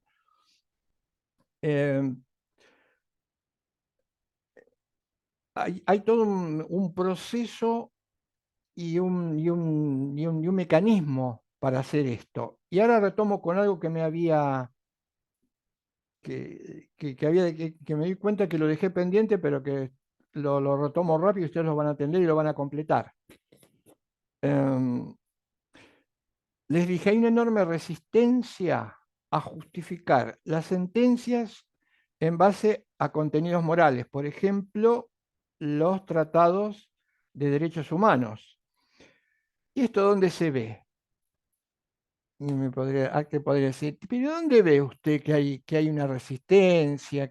Y lo veo, lo veo primero porque no hay una exigencia hacia los jueces, o al menos no la había, y hoy ya está trabajando por eso, pero reviso las constituciones provinciales y todavía no encuentro lo que, por ejemplo, encuentro en la Constitución de Córdoba. ¿Qué dice la Constitución de Córdoba? La Constitución de Córdoba, cuando habla del Poder Judicial y de los jueces, les dice a los jueces que los jueces no solo, y esto ya lo contaba Olsen Girard en su lección de filosofía del derecho, y tenía razón, y esto era lo que decía Bullisin, lo que pasa es que agotaba la argumentación ahí. Él decía, a los jueces hay que exigirles el control de logicidad. ¿Qué es el control de logicidad? El control de logicidad es precisamente lo que yo les comentaba recién. El juez tiene que demostrar que esas reglas cubren, casan, completan en gran parte o en partes, y puede utilizar varias, el caso en cuestión. Es decir, esto es un procedimiento lógico. ¿Mm? Es como un silogismo, nadie duda, nadie niega, nadie se pondría en cuenta de que el juez, cuando razona, razona con las reglas de la lógica, según Aristóteles, como cualquier ser humano. Pero esto es solo una primer parte, el control de logicidad, porque un control de logicidad puede resultar satisfactorio, y como dije hoy, la sentencia en sus resultados y en su finalización práctico ser una notoria injusticia. Entonces, ¿qué le agrega la Constitución de Córdoba? Afín a esta idea de Estado de Derecho constitucional, le dice, pero cuidado, no se limiten a eso. En la visión de Montesquieu y la visión de los siglos XVIII y siglo XIX y parte del XX. No se limiten a eso. Están obligados a hacer un control de convencionalidad. Con esto se les dice al juez, está bien, razone lógicamente, pero después demuestre, argumente que esa sentencia tiene fuerza porque surge, se deriva, se complementa o se apoya en tratados de derechos humanos. Este es el control de convencionalidad al que muchos jueces aún en la actualidad se resisten. Pero claro que se tienen que resistir porque tal vez si los jueces tengan mi edad o un poco más jóvenes, están imbuidos de esta confusión entre poder y derecho. Y además lleva una cuestión mucho más peligrosa. Esta cuestión mucho más peligrosa es que la sentencia esté sesgada. ¿Qué implica que una sentencia esté sesgada? Que una sentencia, aun cuando pase el test de logicidad, pero no al no estar obligados a hacer el control de convencionalidad, sea una sentencia que se dicte sin perspectiva de género. Estamos llenos de sentencias sin perspectiva de género, que también es el resultado de esta confusión entre poder y derecho en la cabeza de uno diría, de un importante, no lo voy a poner en escala de prioridad y jerarquización, como es el Poder Judicial. Ahora, fíjense qué combinación peligrosa que todavía estamos tratando de desarmar. Un legislador con una visión sesgada y con una confusión de este tipo. Un juez con una confusión de este tipo y una lectura sesgada del derecho. Fíjense qué combinación explosiva, más un abogado que en el plano de la práctica tiene o convalida en la mayoría de los casos, también producto de esa confusión, lo que el legislador y los jueces pueden resolver. Y no convalidar no implica que se enoje porque le salió un fallo contradictorio en ese juicio por repetición de pago. Acá no hay que confundirse, acá el enojo tiene que ver con una cuestión patrimonial, simplemente. No es un enojo al fundamento del sistema, de las leyes y de las decisiones de los jueces. Cuidado, ¿eh? El enojo puede tener que ver que por qué la cuestión gira a partir de la patrimonialidad. Y es muy difícil. ¿De qué otra ventaja traería una buena sentencia, aparte de una buena ley? Una buena sentencia traería, sé que es difícil, pero traería, y lo traería más en la medida en que nuestra conciencia moral se ampliara o se abriera más. Una buena sentencia implicaría en última o en instancia definitiva aceptarla. ¿Mm? Acepto esta sentencia porque la medito, me ayudan quienes saben el derecho y me doy cuenta que no tengo razón o tengo razón en parte. Cuando una buena sentencia, para que una sentencia sea buena, tiene que contemplar, tiene que ser justa, logicidad y convencionalidad. El problema es que la mayoría de las sentencias, como dice Héctor, y esto ha producido en la moralidad, él dice, se produce un desplazamiento, y este desplazamiento que en algún momento pasó desapercibido se puede convertir en algo después difícil de recuperar. Él lo dice claramente. Dice, se produce un desplazamiento casi total, porque si bien las exigencias morales siguen manteniendo su fuerza, una sentencia dictada en estas condiciones prescinde completamente de lo que nosotros denominaríamos fuerza obligatoria. Pero es porque así intentó hablarse de la obligatoriedad con estas confusiones. Hoy les decía, les voy a comentar casos o posturas recalcitrantes en la doctrina, en la ciencia del derecho y en las justificaciones, no solo en la discusión de motivos en las leyes, sino en las sentencias, que tienen que ver con esta confusión. ¿Mm? El no incorporar exigencias de contenido moral o valorativo a las propias sentencias. ¿Mm? Entonces, se desplaza y ¿qué queda? Y la sentencia, la ejecutamos de manera forzada. Se ejecuta de manera forzada. Entonces uno no la entiende y mucho menos la puede aceptar, porque una sentencia que no argumenta y argumenta valorativamente no es una buena sentencia. Fíjense respecto de la argumentación. Hay muchos trabajos contemporáneos sobre la teoría de la argumentación jurídica, que son interesantes, pero no viene ni hay tiempo tampoco para contarlos. Pero estos trabajos de teoría de la argumentación dice, cuando no hay regla, el juez se lo lleva al juez y luego al legislador a un desafío enorme. Porque al no haber reglas, el juez lo que tiene que hacer, y los autores dicen, debería pensarse como si fuese un legislador, ¿no? El código, muchos decían que, por ejemplo, el Código Civil austríaco era mejor en muchos aspectos al Código Civil francés que nuestro codificador había tomado al pie de la letra para hacer su Código Civil. Y muchos críticos dicen, si le hubiera prestado atención al Código Civil austríaco, que era un poco más elaborado, más elevado y no tenía tantos pecados de esta confusión, el sistema jurídico hubiese sido un poco más completo. Porque en punto a esto, en caso de vacío, en caso de no haber leyes, el Código Civil austríaco le dice al juez que él tiene que pensarse como si fuese un legislador. Por lo tanto, no le está diciendo tenés que elaborar una ley y que esta ley se publique, se promulgue y aparezca en el boletín oficial. No, al juez se le dice, trabajá como si fueses un operador que tiene un problema y que tiene que resolver, argumentá, construí. Explica y fundamentá por qué entre A y B elegiste C. Fíjense una incongruencia, otro dato más para problematizar. Fíjense una incongruencia en la teoría hegemónica. La teoría hegemónica dice, cuando el juez dicta una sentencia, no valora. No puede valorar porque, diría Bullicini, es irracional. Diría Kelsen, es discrecional, etcétera, etcétera, etcétera, etcétera.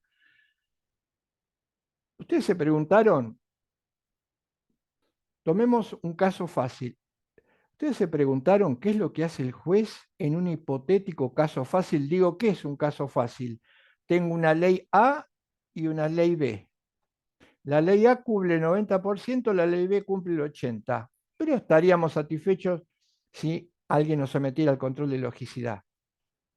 Y entonces, y la que más se parece al caso, porque le saca un 5% de ventaja, es la B. Después es igual al de la A, pero la buena es la B, porque cubre el 95%. Entonces, ¿qué hace el juez?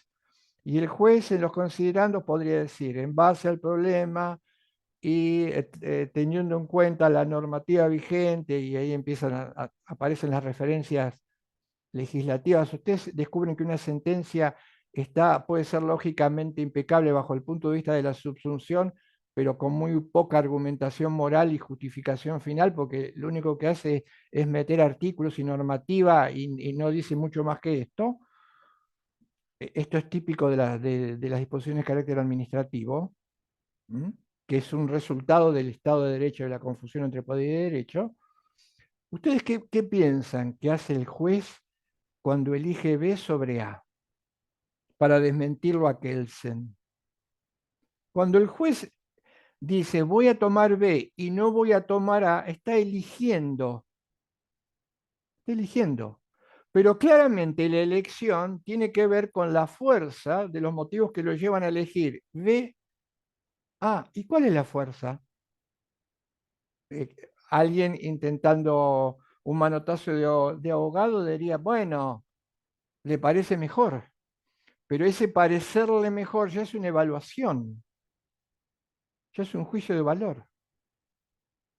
En concreto, la vida jurídica, la existencia y la realidad desmienten completamente, y por donde se lo mire, si uno se enfoca con las herramientas adecuadas, lo sostenido por ella a lo largo de más de un siglo y medio.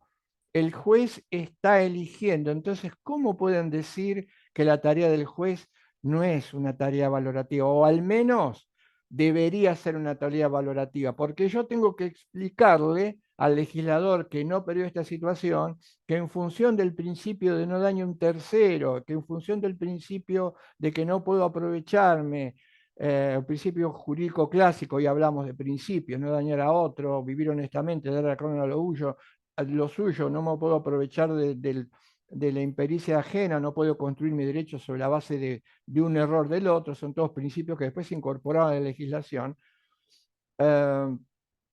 ¿Quién puede decir que no está eligiendo? Entonces, han enfocado mal la perspectiva, han enfocado mal la perspectiva del derecho. Por eso todavía es que hoy siguen existiendo jueces de poder y no jueces de derecho. Una última referencia quiero hacer para redondear la cuestión. A mí me parece interesante, tenía que ver con el contrato social.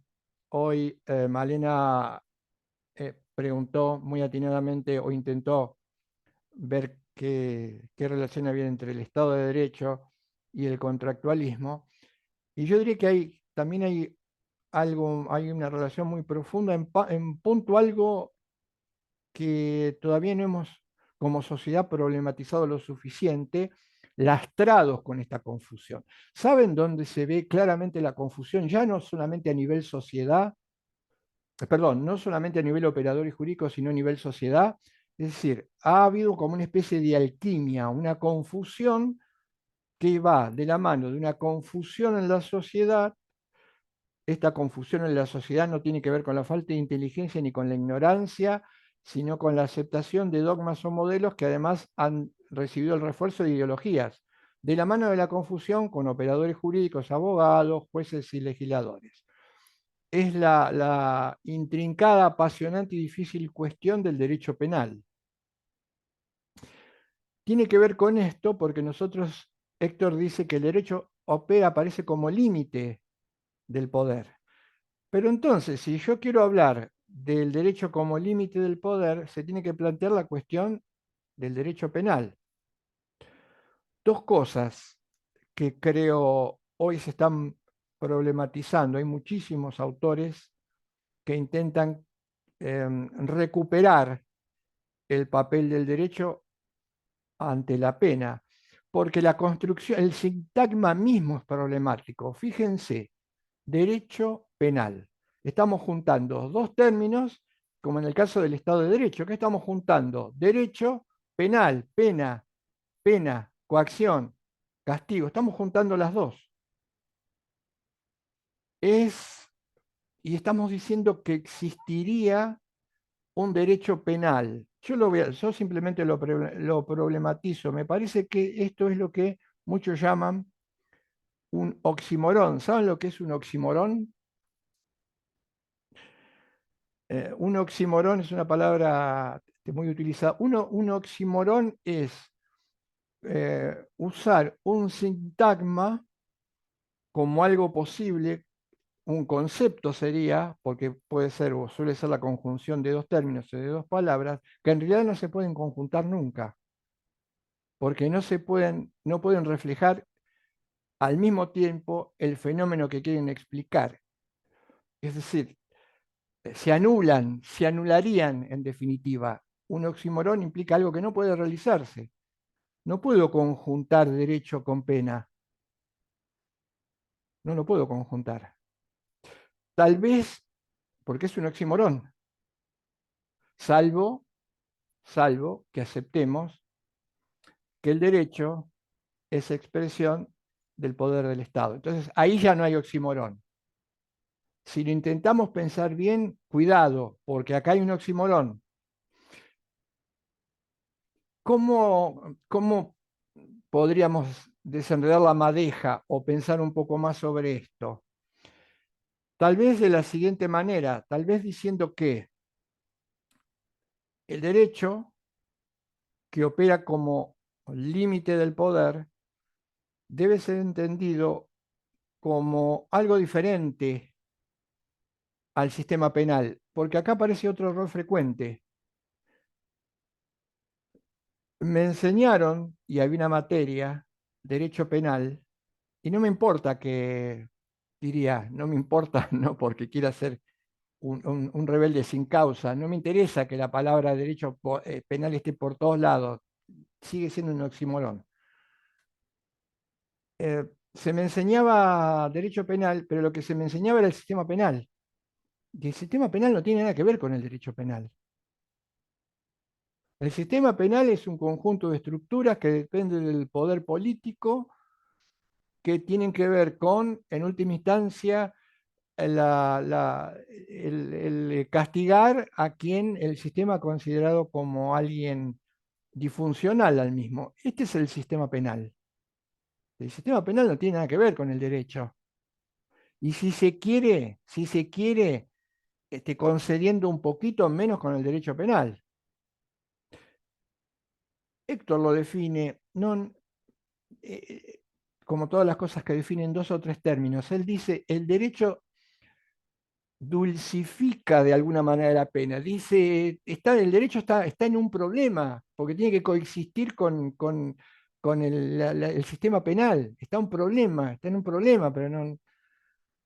¿Cómo lo resuelve? ¿Cómo lo resuelve? Y él dice, al menos intenta dulcificar la pena. Pero entonces ya separamos claramente de lo que es el derecho de lo que es un sistema penal. Dulcifica. ¿Qué más puede hacer? ¿Qué implicaría dulcificarla? Pero ¿cómo llegamos a la idea de pena? Genial la frase, dulcifica la pena, ¿no? Porque explica toda una serie de cosas que hay explicada por muchos, en muchos tomos, muchos tratados, en dos líneas, en dos frasecitas. Ni siquiera es una frase sola. ¿Desde dónde viene todo esto? Y esto viene de que en la modernidad se instauró lo que un autor lo recomiendo muchísimo, que se llama Eduardo Alagia, es un pensador formidable. Si a alguno le gusta, trabaja en esas cuestiones o tiene que ver o que quiere profundizar, que tiene un libro interesantísimo que habla del derecho y su relación con el sistema penal, que se llama Hacer sufrir, porque en eso ha consistido desde la instauración del mito de la modernidad, mítico, político, jurídico, que una sociedad para desarrollarse tiene que sacrificar. En este caso es el sistema el que sacrifica a sus propias víctimas. Este mito, porque es un mito político-jurídico, que es generado en la modernidad, es el que ha sostenido a lo largo del tiempo y ha fortificado la coactificación, neologismo del derecho. es un mito político jurídico porque los contractualistas en la Edad Moderna nos hicieron creer que las sociedades, hay un estudio muy detallado, muy profundo, muy claro en ese texto, los modernos nos hicieron creer que la sociedad civilizada, que de alguna manera nace con ellos, es civilizada porque tiene algo diferente a las primitivas, a todas las culturas que estaban anteriormente, y que era resolver el conflicto de la única manera en cómo podían resolverse los conflictos, y es sacrificando al victimario. Aunque de hecho, y ya lo demuestran las modernas teorías restaurativas sobre la justicia, en este sacrificar al victimario también implicó sacrificar a la víctima. Es más, a la víctima en los modernos sistemas que se generaron con este mito político, se la castiga doblemente 2 veces. Pero, ¿cómo se reforzó esto? Con esta creencia, ideológicamente, en planes de enseñanza, en teorías, se nos hizo creer que las civilizaciones antiguas eran primitivas. ¿Pero por qué eran primitivas? Porque decían, existe un desorden, y este desorden no lo resuelve porque no tienen pena.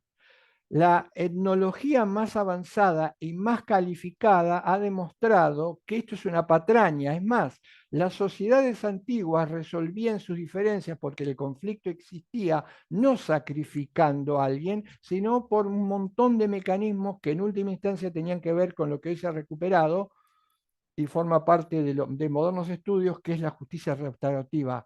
No existía este mito político jurídico de que una sociedad no puede sobrevivir si no es eliminando a otro. Se manejaban de una manera completamente diferente. Y si había excepciones, en última instancia no lo convertían en la regla como lo hace, todavía lo seguimos pensando en la modernidad. Claro, es una cuestión que se piensa, se repiensa, y no me involucro en teorías ni abolicionistas ni reformistas. Pero sí concluyo, y con esto cierro, Héctor, en una de las cuestiones en su preguntario, ponía lo siguiente, él decía, ¿se puede descubrir algún costado jurídico en la pena? Yo muchas veces la contesté mentalmente y hoy la contestaría y la refuerzo. La pena no tiene ninguna dimensión jurídica, porque no es su ámbito, su lugar de nacimiento, su nido o su huevo primario, lo jurídico es el poder. Y por otro lado, conteste con muchos en que la pena es un acto irracional, es un acto de poder, como acto de poder total y completamente irracional. Veremos si esta cuestión, cuando hablemos de la justicia, vuelve a reaparecer. Bien, me excedí un poco, pero traté de problematizar cuestiones que surgen de lo que muy bien se desarrolló el derecho en el Estado de Derecho. Bien, Bueno, cerramos.